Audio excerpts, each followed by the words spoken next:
deni zimekuweza. Don't chase your husband. Don't break your marriage.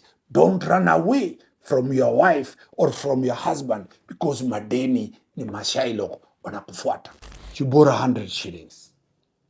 After 2 months, what you borrowed of 5,000 shillings, he is asking you 50,000 shillings. Many Kenyans are crying because the sharks, the Shylocks, loan you something, they ask billions out of it. Now you know from helicopter, don't pay more than double what you took. Go to the small claims court if the money is below 1 million shillings. Move to the magistrate's court if the amount is above 1 million shillings, but not above 20 million shillings. If it is over 20 million shillings, move to the High Court.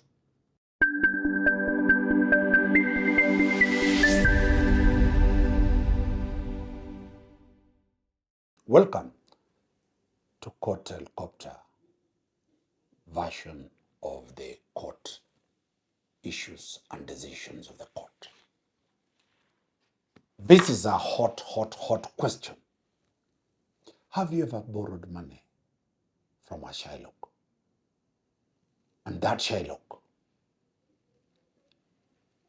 you borrowed 10,000, you borrowed 5,000, you borrowed 20,000, you borrowed 100 shillings.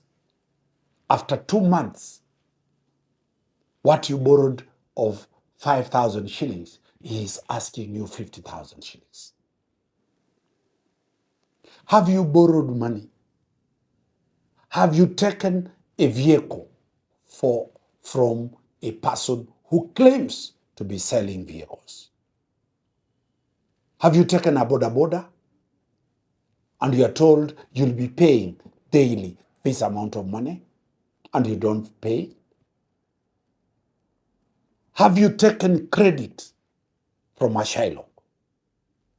Have you borrowed money from anybody, whether it's a bank, whether anywhere? And within a very short time, that money is 1 million shillings. That money is 100 million shillings. What is the law? Is there a law governing the non-formal banks? Look at your M-Pesa. Look at your telephone. How much money have you borrowed? Fuliza, name them. Everybody is sending you a message. Borrow money. We have money. You do this, we'll buy this. Take this, you're in a bar drinking shisha. Pesa kikuishia unapata message. We can give you this amount of money. Have you found yourself in this matter? Are you languishing, crying, unalilia kwa choo sababu sufuria zako zilibebwa? Auctioneers came and took everything. Are you missing a bed because the bed was taken by somebody who had borrowed that money? As a wife, are you in problems because the sufurias used to cook for kids were taken by auctioneers because you are the father of those children, your husband borrowed some money? This is affecting 80% of this country. All of us borrow either from a bank or from informal sector. The interest is punitive. So the question is, does Section 44 of the Banking Act, called the duplum law, apply to these informal borrowings? This is the question that went in the small claims court at Thika, commercial case number E1939 of 2025. J.M. Mwenda, RM. This was Mogo Auto Limited. Very many people have taken credit facilities from Mogo. Mogo is M-O-G-O Auto Limited. versus Aziz Daniel Odoyo Nyumba. What are these? This is a very touching issue. I'll read for you to follow properly. Paragraph 3.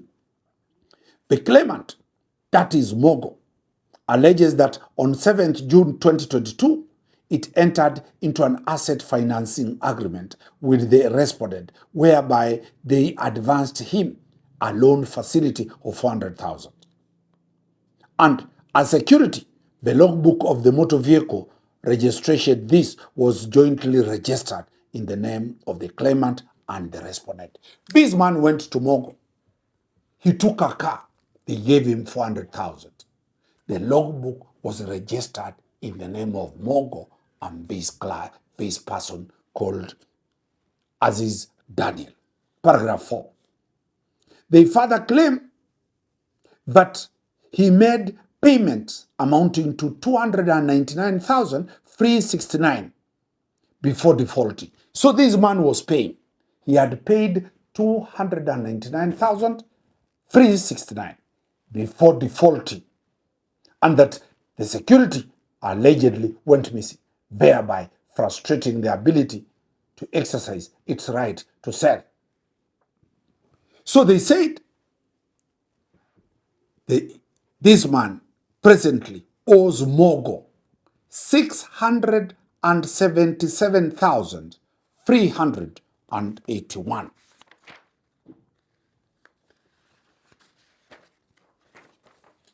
The court said in paragraph 14, the evidence on record demonstrated by the time the respondent, by the time he defaulted, he had already paid 299,369. The claimant testified through its operation manager that interest was charged at the rate of 2.4% per month on a flat rate basis over a period of 36 months. The court says a simple mathematical calculation of these 36 months amounts to 86.4%. That is exclusive additional charges contained in the agreement. What did the court say? In my view, this interest charged on the loan is disproportionate and closely borders on being oppressive. The court is saying this amount of 84%, that is oppressive. This court is alive to these facts. Paragraph 22. So the question the court asked, therefore, does the law, the duplum rule, operate? For those ones who don't know the duplum rule, this was a rule brought by Joe Donde. Joe Donde fought so hard that if you take a loan of 10 million, you can't be told to pay 500 million. You can only be told to pay times 2, not more than that. So this applies to the banks. So the question the court is asking on whether the duplum rule applies to the claimant, this court relies on the decision of Justice Mabeya J. in the case of Mugure and 2 others versus the Higher Education Loans Board. This is petition number E002 of 2029. Justice Mabeya, now he's a judge in Kisumu High Court. He said, in this regard, I hold that being a public interest, the in duplum rule will be applicable for those lending monies as it does to the bank. So the judge said, if you are in the business of lending money, just like the bank, the law applies to you. Remember, Article 27, equality of the law. If you are a Shylock, the in duplum law applies. Moves on to say, paragraph 23, consequently, this court finds that in duplum rule applies to the claimant and therefore the total interest recoverable shall not exceed the principal amount advanced. So the amount should not exceed what one was advanced. Paragraph 24. On the final issue, whether the claimant is entitled, the court provided the following. Having taken note that 400,000 was advanced and 299,367 had been paid by the respondent, this court makes the final determination as follows. 1. Judgment is hereby entered in favor of the claimant as against the respondent for Kenya shillings 100,000, free 100,631. 2. That interest on Kenya shillings 100,631 shall accrue at court rates from the date of the last payment on the loan by the respondent until payment is made full. This was a decision issued on the 2nd day of June 2026 by Honorable Jamlik Murithi Mwenda at the Thika Small Claims Court. What are the lessons in this matter? Many Kenyans are crying because the sharks, the Shylocks, loan you something, they ask billions out of it.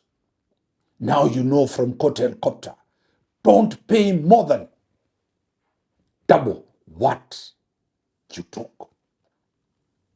Go to the small claims court if the money is below 1 million shillings. Move to the magistrate's court if the amount is above 1 million shillings, but not above 20 million shillings. If it is over 20 million shillings, move to the High Court. Wakili Dan Omari appreciates the industry of Cyrus. He has liberated everybody.